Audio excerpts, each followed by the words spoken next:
Welcome to this Last Dance recap. We are 6 episodes in, so this is about a little more than a halfway point.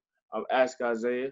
I'm with a frequent collaborator of mine, great friend, Knicks Thomas, Devin Knicks Thomas, a big time Knicks fan and big NBA enthusiast. We are here to discuss the documentary that has engulfed the entire world at this point due to a lot going on with the coronavirus and everybody being in quarantine. So this has encapsulated all of our imaginations right now in terms of just sports need and just really tapping into the mystique that is Michael Jeffrey Jordan. So, Dev, what are your thoughts on the documentary so far? All right. Before I say this, Michael Jordan is the GOAT. All Okay. right. I'm gonna say Okay. this one more time. Michael Jordan is the GOAT. There's no comparison. Even if Okay. LeBron, I thought about this the other day. Even if LeBron has 7 titles, he still won't be the GOAT because he don't have that respect from his peers like Jordan does. Like you watch the documentary, how many times people said, "Oh, it's okay. I lost to Jordan. It's fine." It's LeBron. So Jordan is the GOAT. I give him that. Okay. But as far as this documentary, I'm just disappointed, man. I'm not gonna lie to Disappointed you. in what way? Well, I watched the trailer again because I thought I missed something. It's supposed to be on the 1998 season. That's it. But they keep Okay. showing stuff that we already know about. Now, if you a casual fan and you don't know about this stuff, like my wife, she didn't know about half this stuff. You might like it. You might enjoy it. Okay. But for people like me, I'm just speaking on my opinion. I already know all this stuff. So why do I need to watch it again? And I knew this was gonna happen because when I first learned it was 10 points, 10 parts, I'm like, that's too long for one season. That's too long. So they're gonna figure out how to do something. But I didn't think it was gonna be this. Like for example, the first episode they're talking about 1998. Then they go back to his UNC days. I don't care about his UNC days. We already know about that. Why are they talking about that? And not only do they talk about it, they talk about it for like 10, 20 minutes. It's half the show. Like, why? What's the point of that? We already know that. Who doesn't know that he went to UNC and hit a shot against Georgetown? Everybody knows that. Come See, on, but man. it's like you gotta.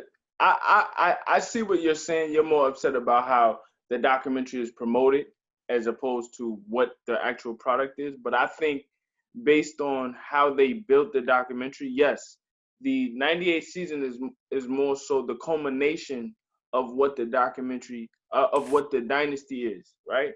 So you have to, in terms of how they did the documentary, it's basically two storylines. Yes, they're telling the story of the '98 season, but to understand why this season is so important, they had to take you back. And the foundation of the Bulls franchise, not just for 1984 forward, but really the identity of the franchise is Michael Jordan. So they take you back to the beginning of his legend being built and just how big he actually was.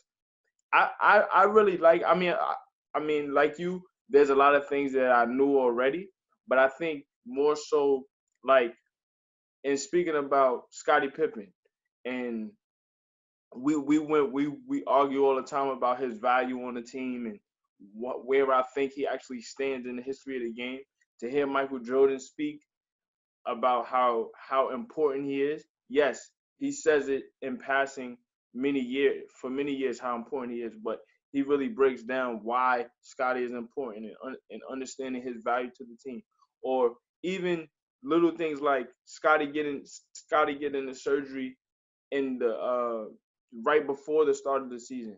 If you Right. don't necessarily know why he played 44 games that year, you wouldn't know he deliberately got the surgery to spite Jerry Krause and the team. You know, things like that many people don't know that's interwoven in this season. I think people need to know that. Right, I agree. But for people like us, we already know that. And not only do they go back, sometimes they go back and it doesn't make any sense. For example, the Dennis Rodman episode, I forgot. That was the first one, the second one. I forgot which one it was. That's So they're that's talking the about that's Dennis the Rodman. that's the third and fourth episode. One of them. They talking about Dennis Rodman And then they go back to Jordan in '86. What does that have to do with Dennis Rodman? He wasn't even on the team. He wasn't even. No. But you have to understand why they did it like that. Because Please tell me. Then Dennis is a big part of the Bulls, right? And Right. to tell the story of the '98 season and how wild he actually was going to Vegas and all of those different things, yes, that's a part of '98. But for the fan to understand why it was such a big deal for Rodman to actually be on the team, to go, you gotta go back to the wars that were connected with the Pistons, because anybody who remembers when Scottie went to the Bulls, it wasn't more so that Scottie went to the Bulls. Oh my God, Scottie's on the Bulls, but it's he really was in the trenches going against the Bulls, and now he's a Bull. So you have to tell that story too. Okay, but they're talking about Jordan against the Celtics in '80s when he scored the 63. That don't got nothing to do with what you just said. And they talked about That's episode again, to tell the story of the Bulls and why they're so important at the time of '98. You got to go back. So the first two episodes is really Michael Jordan establishing himself. Once he establishes himself, then the brand of the Chicago Bulls are established. The first inkling that you saw of Michael Jordan on the NBA level, yes, he ran through the rookie year. Yes, rookie of the year, they went to the playoff. But when he was really tested against Larry Bird in 1986 at the peak of his game, the '86 Celtics, one of the greatest teams of all time, for them to really break down why that moment was important for his brand and his legend, you got to break that down. All right, I get what you're saying about you got to build it up, but do we have to build it up every episode? Why not just do it the first two episodes and then go back to '98? Like, I don't. Why do we on episode 6 and they still talking about stuff back in the day? We halfway done already. Get that stuff out the way and then get to the exclusive stuff. But see what's happening. You got but look at how, for example, look how they build it up, right?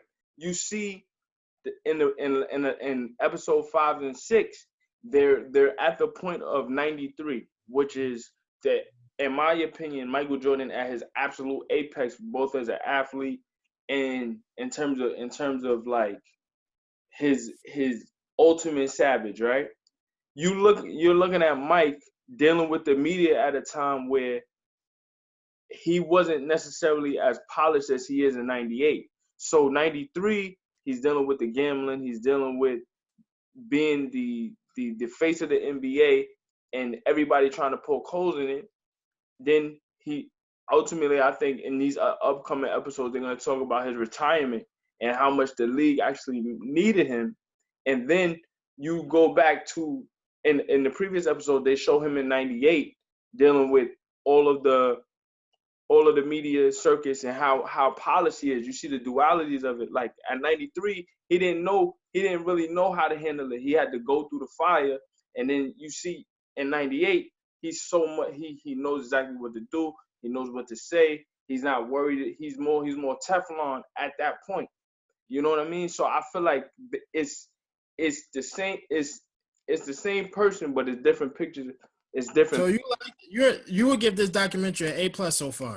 I would give it like a. I mean, I think it's progressively getting better. I think the episodes are getting better. So I would say it's at like a 9. It's at a 9, but I feel like it's gonna.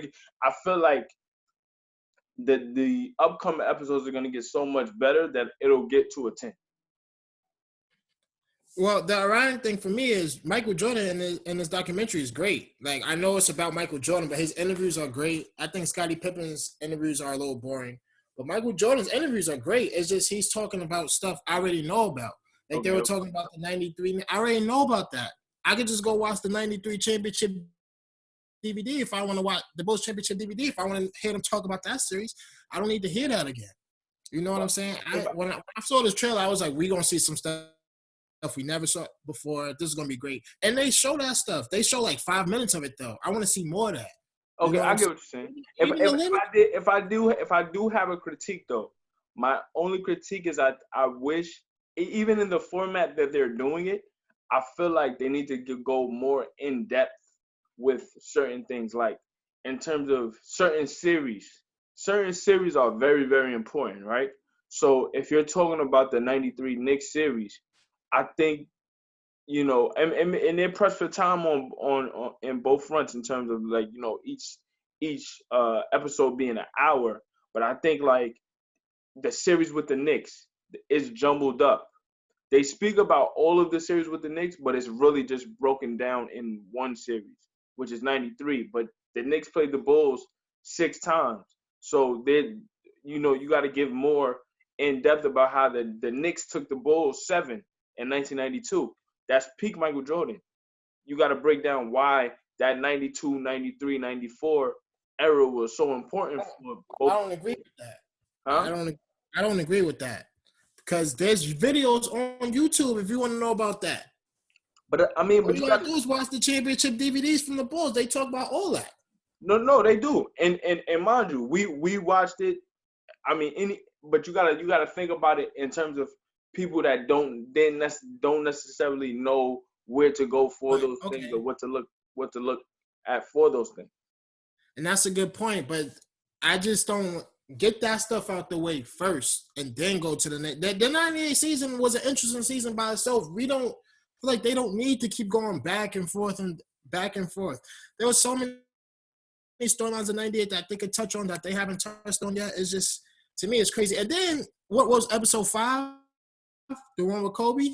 No, Was no, that episode? that was episode 5, yeah, episode 5. Yeah, sorry, I'm getting the episodes mixed up. But the one with Kobe was cool, but it's like, and they were talking about the Dream Team. I was like, we got a whole 30 for 30 on the Dream Team. We don't need to talk about why are we talking about the Dream Team? Just go watch the 30 for 30. And I'm sure, I don't want to make assumptions, but I'm pretty sure everybody who's watching this documentary saw the 30 for 30 on the Dream Team. Or one, I don't know if it was a 30 for 30 or NBA TV thing, but No, it was that was NBA TV. But the Pistons have a 30 for 30. Yeah, it's like we have documentaries on this already. We don't need to go back and forth on it. It's just to me it's frustrating, and I'm honestly surprised that no one has really said this yet besides me. I don't know anybody else who said this, but to me it's just crazy. Like they're talking about stuff I literally know about, and then the way they go back and forth is just confusing to me too. Like I was watching it with my wife, and like I said before, they was talking about Dennis Rodman and stuff, and then they talk about stuff like old games. Dennis Rodman's not even there. I don't get it. Like No, but see, you have to pay attention to how, like, 'cause, I mean, you know me, I probably watched from 1 to 4. I watched like 5 times. So multiple times, right? I'm like, why though? so this is how what they've done. I had to watch it multiple times to see how the storyline is gonna go. They start at the beginning of the 98 season, and then they start at the beginning of Jordan's career. So as Jordan career goes, the 98 season will go. So for example, when they get to the reason why the 86 season, and well, not 86, but more so the Rodman storyline comes together like that, is because by the time they got to that point in the season, that is when Rodman had asked for the vacation. So that's when you're like, okay, we can center this episode around Rodman, not just for the Bulls, but also his whole trajectory from the Pistons to the Bulls. You get what I'm saying? So as you can, like you said about Jordan going back to 84. Well, not just 84, but with the Tar Heels, the beginning of his legend starts at the beginning of the 98 season. You get what I'm saying? Like as the season goes, so does Jordan's trajectory and storyline go as well. So it's really two stories. This thing about we on episode 7. Mm-hmm. And 7 and 8, and they didn't even touch on his retirement yet. We only got 4 episodes left. Like, can they speed this up? But that's not. If you're gonna do that, speed it up. Oh, I get you. They still on the first repeat. I get you. I mean, I feel like this will be the turning point, because now I feel like, in terms of all of the theories people have about whether he can win, he was supposed to win 8 and stuff like that. I think that him coming back was a big lesson for the league in terms of losing him, and he understood like why he needed the game. He had to go through all of that. So I think that's a big turning point in this story. So we'll see these final 4 episodes. Let's see how it shifts. Like I said, it's not like horrible. It's not like the worst thing. But I after I watch it, I'm like, I don't need to watch this. I'm probably never gonna watch this again when this is all over. I'm just be honest. I'm never gonna watch this again. I already, like I said, that's why I'm getting the episodes confused because after I watch, I'm like, whatever. I already know, but whatever. It's over. But I get it. It's Michael Jordan. Everybody loves Michael Jordan, so he gonna get the respect regardless. I just wish they did it a different way. So you're saying, or not more so the format or the actual documentary itself.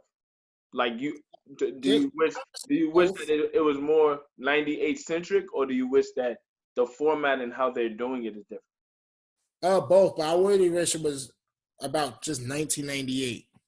Like when I was in the hotel with Pimpin and he was talking about why he was coming back, that was great. I didn't know that. I mean, I kind of you could figure that out, but that's like more exclusive stuff that I want to see. And Okay. like when Jordan was in the hotel talking about he ready to like go get away from the game, that was great. Mm. That's great stuff right there. And they talking about they had all this footage. Where the footage at? They more so got footage of his whole career rather than just 98. Like, yo, how long this was filmed in 98, right? Was it 2020?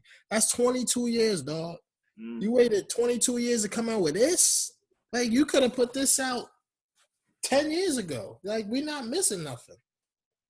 You know what I'm saying? I just think they built it up so high. Like, it was, I just knew my expectations were going to be a little too high, but I honestly, I would give it like a C, B minus. And the B minus because of Jordan. Jordan's great. Even his facial reactions. He Right. be rolling his eyes with Isaiah Thomas. That's the best part of the whole series right there. Yeah, it's more. I will say, it's a more revealing Michael Jordan because now he's been, like you said, 22 years removed from his real space, and then I mean people.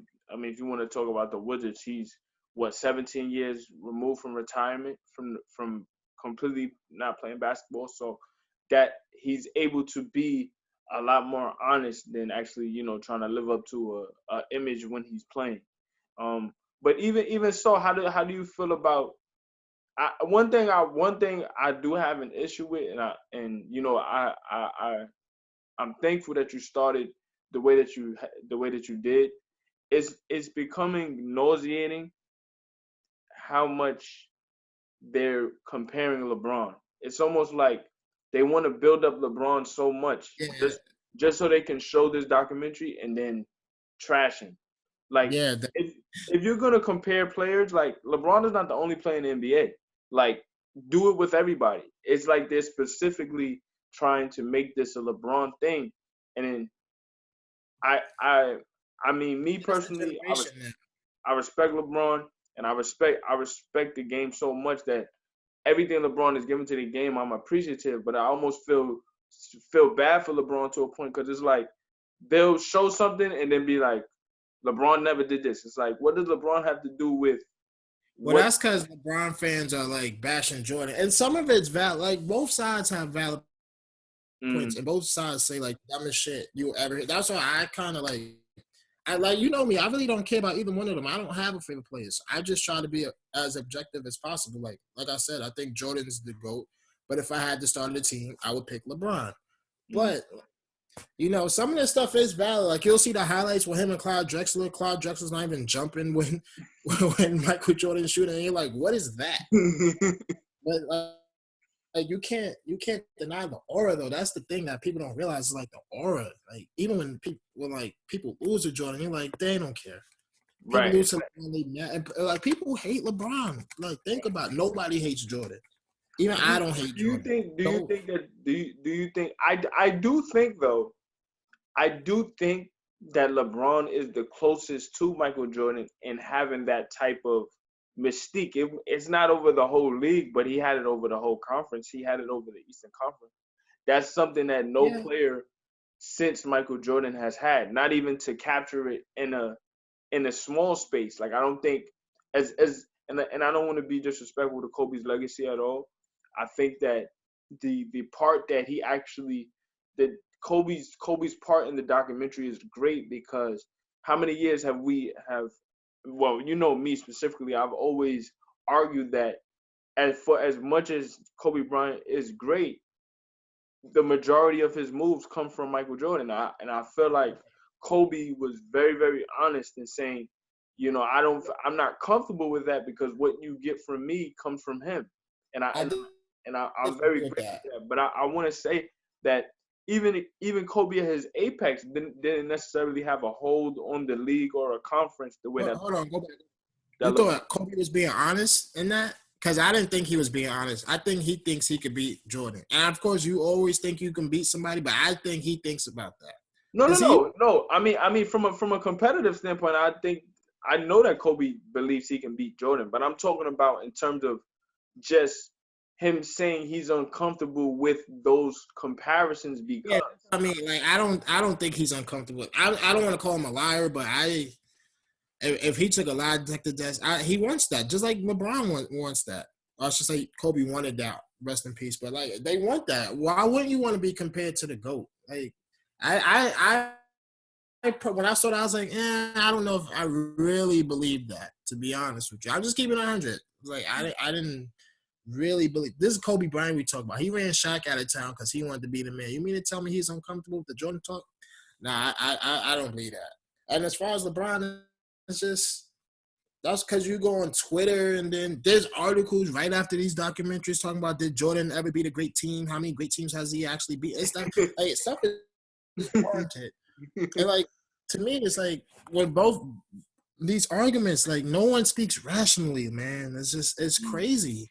Like I don't think Jordan beat that many great teams. Neither did LeBron. Why you can't say that? Because it's just boring to say. That's why. If you're a great team, you don't lose that much anyway. So how you gonna really be the great team? You know what I'm saying? It's mm, just it's just something to talk about. Like just think about it. Skip Bayless, how much bread he making off his hate off LeBron? I A mean that lot. I mean that Nobody. I mean that's really scary though. Like I mean some of the things that I would see from Skip is like and I don't want to ever hate on how nobody get it. You know, I mean, Skip is one of the forefathers of talk talk these talk the talk The shows shows. the way that they have it. So I want to respect that, but at the same time, they had a horse tournament which I didn't watch, but the horse tournament was over, and he said, how does it feel to look at that, LeBron?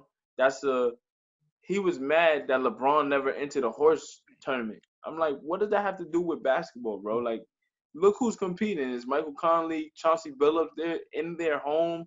Like this is.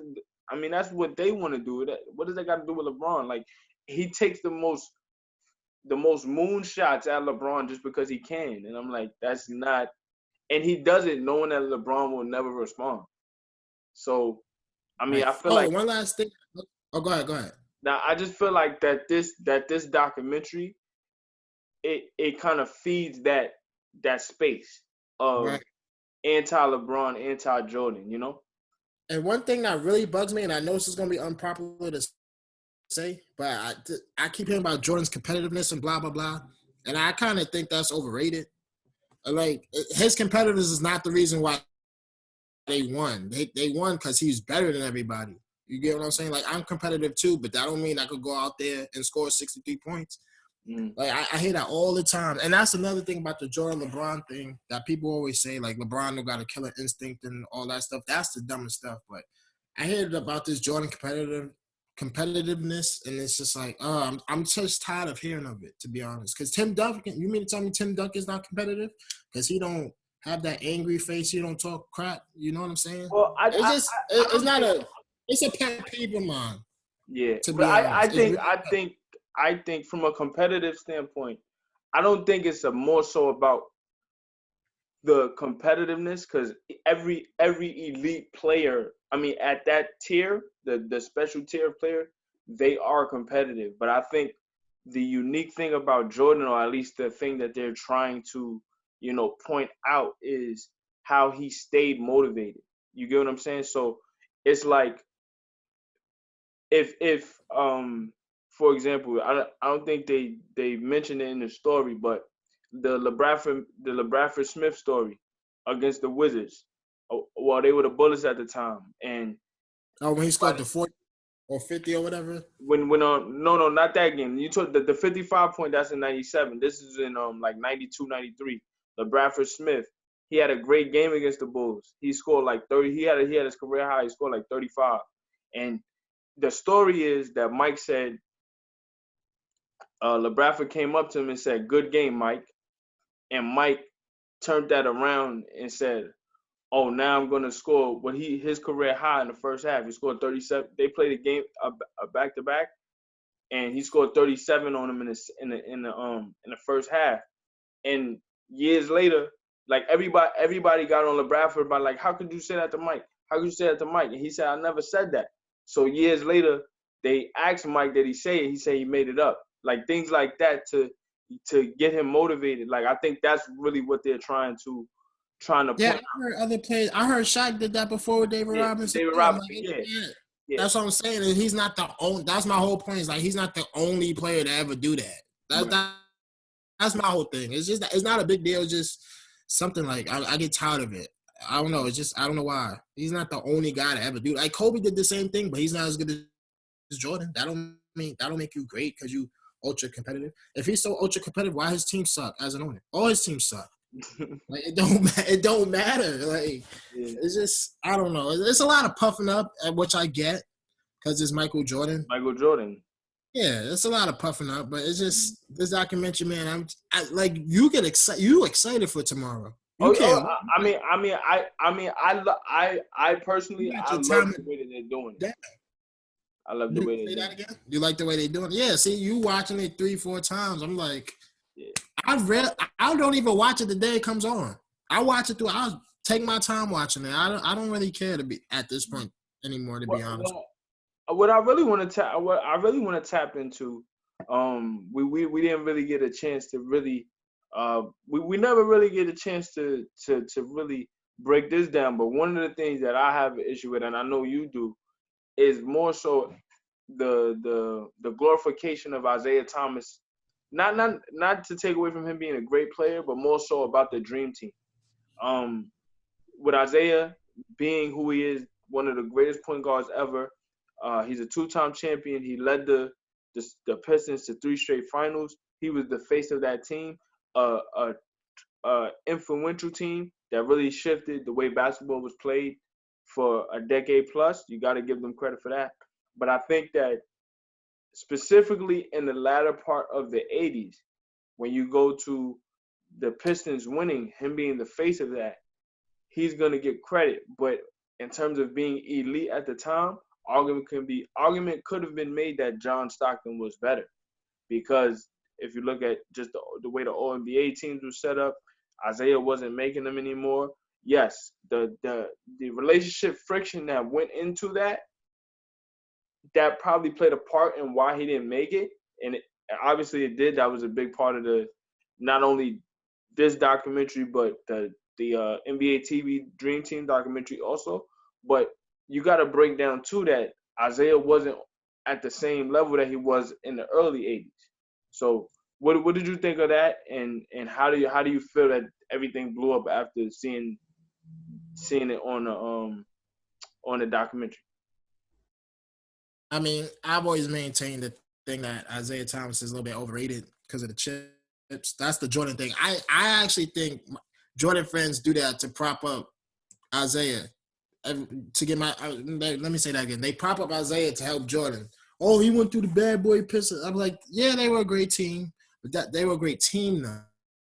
Mm. You know what I'm saying? I don't know if I'm making sense. Like, No. You're saying they were a great team, not yeah. necessarily. Oh, yeah, because they Yeah. what they propping up Jordan. Oh, he beat another superstar and Isaiah Thomas and Reggie Miller and all. Listen, man, I always maintain the thing. Basketball is a team game, man. Michael Jordan didn't do it all by himself. He even said that in the documentary. Like, he wouldn't have won them titles without Pippen and Phil Jackson. So I like I said, I do appreciate Jordan's honesty, but as far as Isaiah Thomas goes, yeah, I always thought he was a little bit overrated. It's crazy that they still got beef just because they didn't shake hands. I think that's a little too much. Like, get over it. I mean, I feel like everybody on both sides is deeply entrenched in it as they get older because they're champions. I think for whatever Isaiah and the Bad Boys, people might dismiss their run, but they were a bridge to two different dynasties, so they're very important.